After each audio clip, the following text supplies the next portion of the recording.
Together, they cost as much as an entire suburban neighborhood. But can any of these carbon fiber supercars beat the Bugatti Veyron?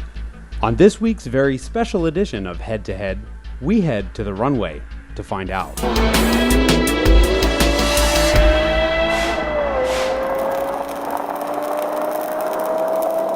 This is not your father's episode of Head to Head. Why? Because we have three cars behind us worth about $1 million and they're sitting on an airport runway. The problem is we just couldn't pick which two of those cars we like better. You get $1 million worth of supercar, you get a runway, and you have no security to kick you out. I think what you need to do is line them up, race them, and see which one's actually fastest. So I think we'll race the V8 car against the V10 car. The winner of that race gets to race the V12. Sound good?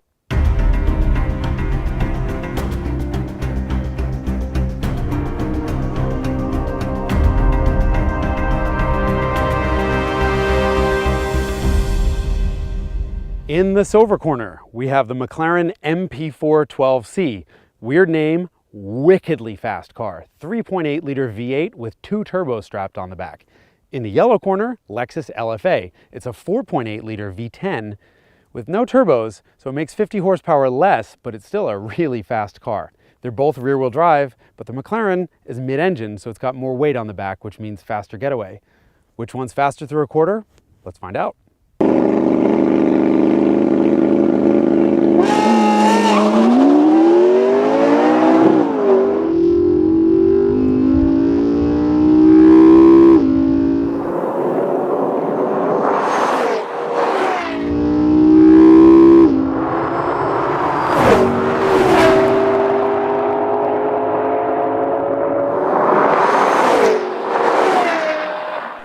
And the McLaren wins. Let's go back and take another look at that launch in slow motion. Off the line, you'll see both cars get moving with just the tiniest bit of wheel spin, but the McLaren's rear weight bias helps it jump ahead. And that's exactly where it stays for the rest of the race. The Lexus V10 screaming like a Formula One car, but screaming's not enough, and the McLaren gets to the quarter-mile marker 0.8 of a second sooner and nearly 6 miles an hour faster. All right, Lexus, kind of the slowest of the bunch, but that's all right because it sounds the best. Anyway, round two, we have the McLaren up against a V12 powered Lamborghini Aventador. This is a 6.5 liter V12 that makes 101 horsepower more than the McLaren does. More importantly, the Lambo has all-wheel drive, which means it goes pew, right off the line. Whether that's enough to keep it ahead over the quarter mile, let's find out.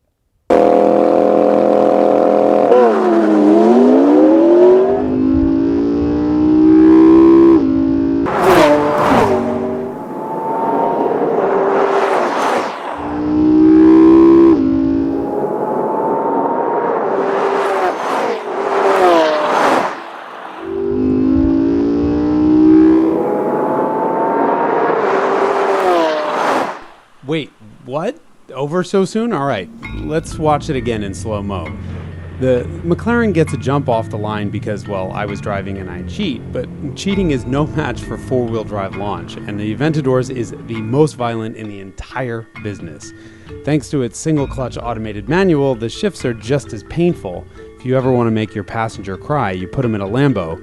Luckily, it's all over in just 10.6 seconds, with the Lambo coming through the quarter-mile mark at 133.9 miles an hour.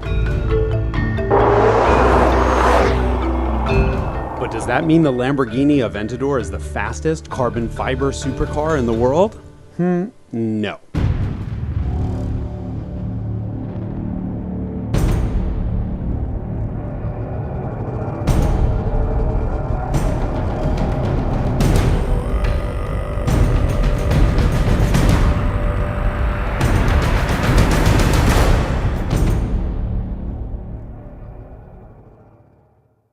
And of course, it's the Bugatti Veyron, which is the undisputed king of fast. The Grand Sport right over there has 16 cylinders compared to only 12.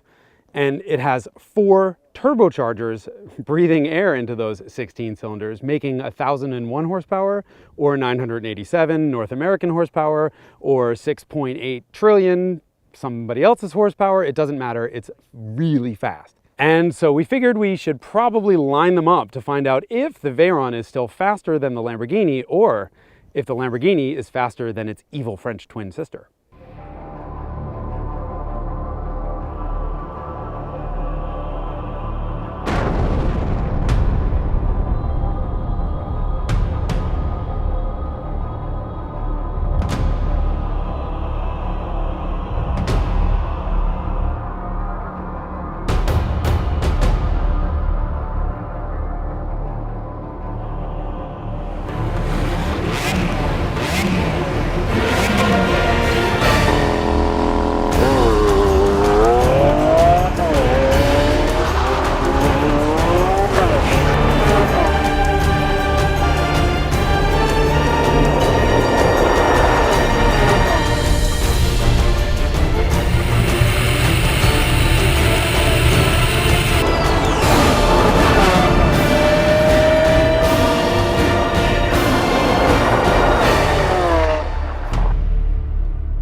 Oh, come on, you didn't really think that the Veyron was going to lose a drag race to its younger sister. I mean, remember, these two cars come from the same family, from the Volkswagen Group.